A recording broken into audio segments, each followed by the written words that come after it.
মই যে ঘৰখনলৈ যেতিয়াই আহোঁ সময়বোৰ কেতিয়ানো কেনি পাৰ হৈ যায় একো ধৰিবই নোৱাৰোঁ। খুব কম সময়হে মোৰ হাতত থাকে। মানে কি ক'ব আৰু উপায় নাই। এয়া দেখিছেনে আজি বজাৰ চজাৰ কৰিবলৈ ওলাই আহিছোঁ, অলপমান কাপোৰ চাপোৰো চালোঁ, পাকঘৰৰ বজাৰো কৰিলোঁ।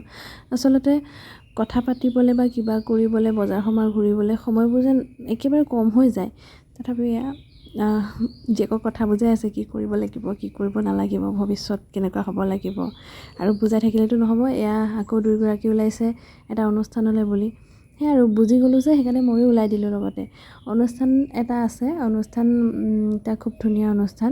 সেই অনুষ্ঠানটিলৈ আহিলোঁ। আচলতে ইয়াতে আহি দেখিলোঁ জ্যেষ্ঠ যিসকল মহিলা তেওঁলোকে খুব ধুনীয়াকৈ ওলাই আহিছে আগ্ৰহেৰে যিকোনো এটা কাম কৰিবলৈ। খুব ভাল লাগিল অনুষ্ঠানটি। আৰু এই অনুষ্ঠানটিত মই এটা নেদেখা বস্তু দেখিলোঁ। মই প্ৰথমবাৰ উপভোগ কৰিছোঁ যিটো আলক্ষ্য বুলি কয়। আলক্ষ্য আচলতে কি হয়, কেনেকুৱা বস্তু মই খুব বিশেষভাৱে নাজানো, কিন্তু এই অনুষ্ঠানতে আহি আলক্ষ্য ভাগ উপভোগ কৰি খুব ভাল লাগিল। আপোনালোকেও অকণমান চাওকচোন। বহুত বেছি একো দেখাব নোৱাৰোঁ বাৰু, তথাপিও অকণমান। এয়া আমাৰ শিশুগীতসমূহ শিশু মনৰে প্ৰকাশ। আহকচোন শুনো।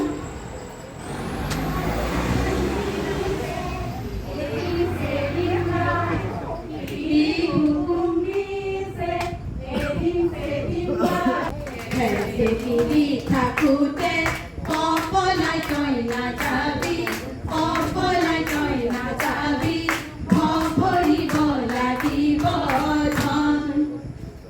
কথা লোক সংস্কৃতিৰ আইনাম, বিয়ানামকে ধৰি একেবাৰে শিশু মনলৈকে খুব ধুনীয়াকৈ এখন আলক্ষ্য তেওঁলোকে দেখুৱালে। মই উপভোগ কৰি খুব ভাল লাগিল, কাৰণ মই প্ৰথমবাৰ দেখিছোঁ।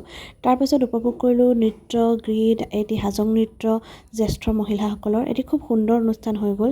আৰু তাৰপিছত ঘৰমুৱা হ'লোঁ। দাদা আহিলে, বৰষুণো আহিলে, সেইকাৰণে দাদা আহি আমাক লৈ গ'ল। আহি পাই অকণমান মই আজি ৰন্ধা বঢ়াত লাগিলোঁ। এতিয়া চাগে ভাবিছে দুজনীকে মা আছে আৰু মই ৰন্ধা বঢ়া কৰিছোঁ। আছে বুজিছে, দুজনীকে মা আছে, তথাপিও এয়া গতি মানে কি, এই যে অনুষ্ঠান চাই আহিলোঁ, এতিয়া মা দুজনীৰ মনততো পূৰা ফূৰ্তি মানে কি আৰু ৰ'ব দেখাই আছোঁ।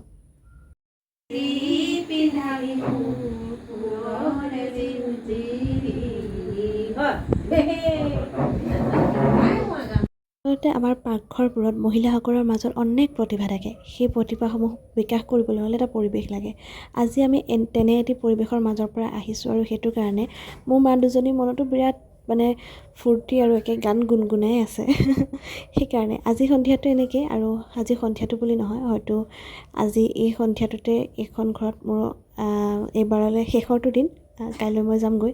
সেয়া আৰু বাই বাই।